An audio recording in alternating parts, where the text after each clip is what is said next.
अस्सलाम वालेकुम नाज़रीन, कलमकार स्टूडियो में आपको खुश आमदीद। पतरस बुखारी का एक मजमून, मैं एक मियाँ। मैं एक मियाँ, मुती व फर्माबरदार, अपनी बीवी रोशन आरा को अपनी जिंदगी की हर एक बात से आगाह रखना असूल जिंदगी समझता हूँ और हमेशा इस पर कारबंद रहता हूँ। खुदा मेरा अंजाम बखैर करे। चुनाचे मेरी अहलिया मेरे दोस्तों की तमाम आदात व खसाइल से वाकिफ है,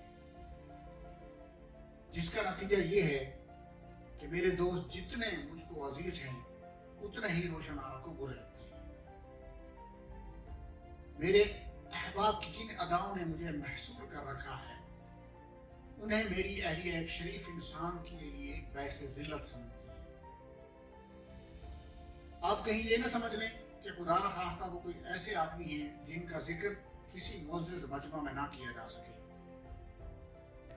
कुछ अपने हुनर के तुफैल और कुछ खाकसार की मोहब्बत की बदौलत सब के सब सफेद पोश हैं, लेकिन इस बात को क्या करूं कि उनकी दोस्ती मेरे घर के अमन में इस कदर खलल अंदाज होती है कि मैं कुछ कह नहीं सकता। मसलन मिर्जा साहब को लीजिए, अच्छे खासे भले आदमी हैं, गो महकमा जंगलात में एक माकूल ओहदे पर मुमताज हैं, लेकिन शक्ल और सूरत ऐसी पाकीज़ा पाई है कि इमाम मस्जिद मालूम होते हैं। जुआ वो नहीं खेलते, गुल्ली डंडे का उनको शौक नहीं, जेब को तकते हुए वो कभी पकड़े नहीं गए। अलबत्ता कबूतर पाल रखे हैं, उन्हीं से जी बहलाते हैं। हमारी अहलिया की ये कैफियत है कि मोहल्ले का कोई बदमाश जुए में कैद हो जाए तो उसकी माँ के पास मातम पुरसी तक को चली जाती है।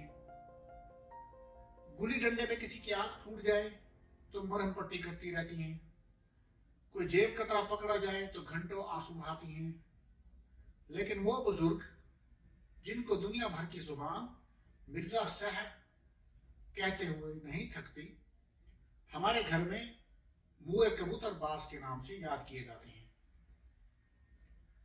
कभी भूले से भी मैं आसमान की तरफ नजर उठाकर कोई चील कौवा गिद्ध शिकरे को देखने लग जाऊं तो रोशन आरा को फौरन ख्याल हो जाता है कि बस अब मैं भी कबूतरबाज बनने लगा। इसके बाद मिर्जा साहब की शान में एक कसीदा शुरू हो जाता है। बीच में मेरी जानिब गुरेज, कभी लंबी बहर में कभी छोटी बहर में।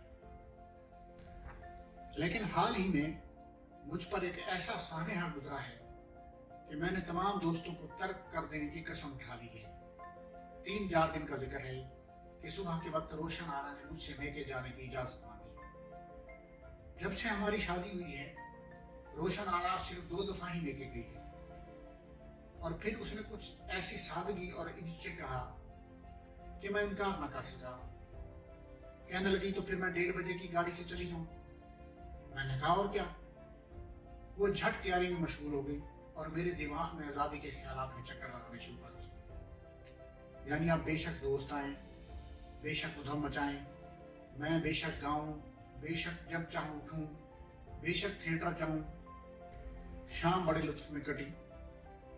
खाना कलम में खाया और वहां से दोस्तों को लिए थिएटर गए।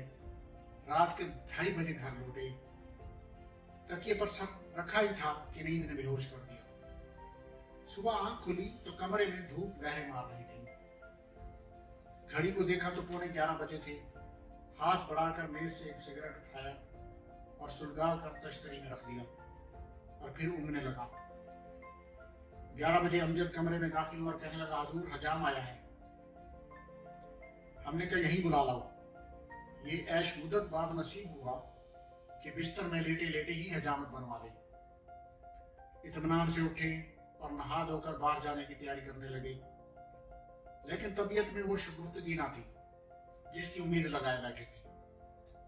चलते वक्त अलमारी से रुमाल निकाला तो खुदा जाने क्या ख्याल दिल में आया, वहीं कुर्सी पर बैठ गया और सुदाइयों की तरह इस रुमाल को देखता रहा। अलमारी का एक और खाना खोला तो सुरमई रंग का एक रेशमी दुपट्टा नजर आया। बाहर निकाला, हल्की हल्की अतर की खुशबू आ रही थी। बहुत देर तक इस पर हाथ फेरता रहा, दिन भर आया। घर सूना सूना मालूम होने लगा। भतीरा अपने आप को संभाला, लेकिन आंसू टपक ही पड़े। आंसू का गिरना था कि बेताब हो गया और सचमुच रोने लगा। सब जोड़े बारी बारी निकाल कर देखे, लेकिन ना मालूम क्या क्या याद आया कि और भी बेकरार होता गया। आखिर ना रहा गया, बाहर निकला और सीधा तार घर पहुंचा। वहां से तार दिया कि मैं बहुत उदास हूं, तुम फौरन आ जाओ। तार देने के बाद दिल को कुछ इत्मीनान हुआ।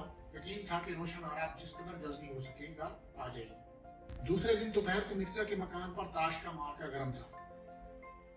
वहां पहुंचे तो मालूम हुआ कि उसके वालिद, मिर्जा के वालिद से कुछ लोग मिलने आए हैं। इसलिए तजवीज ये ठहरी कि यहाँ से किसी और जगह सड़क चलो। हमारा मकान तो खाली था ही, सब यार लोग वहीं जमा हो गए। अमजद से कह दिया गया कि हुक्के में अगर जरा भी खलल वाक़या हुआ तो तुम्हारी खैर नहीं, और पान इस तरह से मतवातर पहुंचते रहे कि बस तांता लग जाए। अब उसके बाद के वाकयात तो कुछ मर्द ही अच्छी तरह समझ सकते हैं। शुरू में तो ताश बाकायदा और बाज़ाब्ता होता रहा।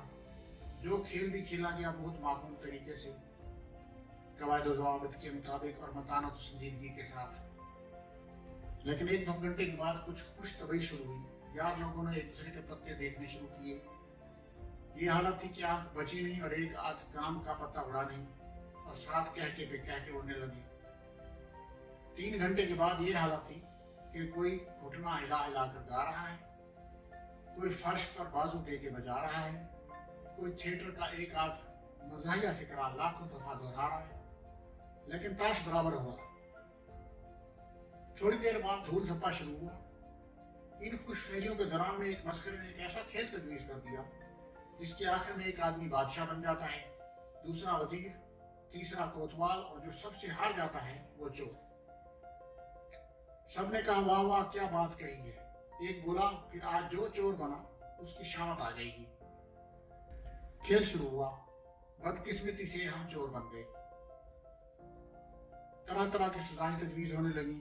कोई कहे नंगे पांव भागते हुए चाय और हलवाई की दुकान से मिठाई लेकर आई, कोई कहे नहीं हुजूर सबके पांव पड़े और हर एक से 2-2 चांटे खाए। दूसरे ने कहा नहीं साहब एक पांव पर खड़ा होकर हमारे सामने नाचे।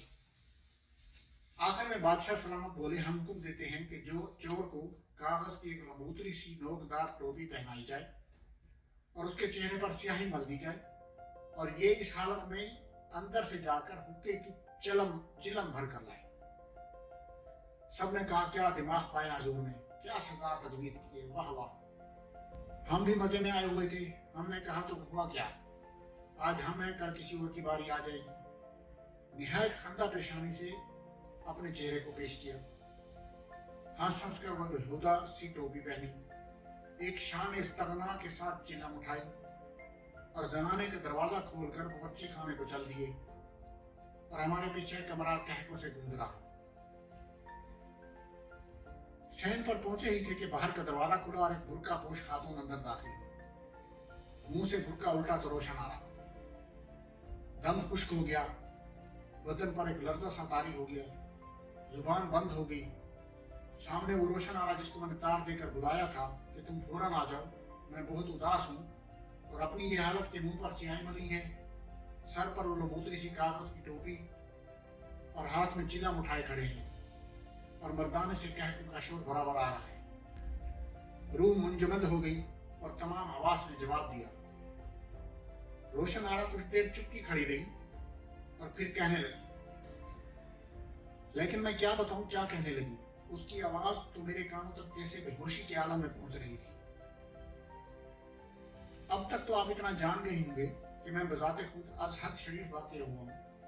जहां तक मैं हूं, मुझसे बेहतर मियाँ दुनिया पैदा ही नहीं कर सकती। मेरी ससुराल में सब की यही राय है और मेरा अपना ईमान भी यही है, लेकिन इन दोस्तों ने मुझे रुसवा कर दिया है। इसलिए मैंने मुसम्मम इरादा कर लिया है कि अब या घर में रहूं या काम पर जाया करूं। ना किसी से मिलूंगा और ना किसी को अपने घर आने दूंगा सिवाय डाकी या हजाम के, और उनसे भी निहायत मुख्तसर बातें करूंगा।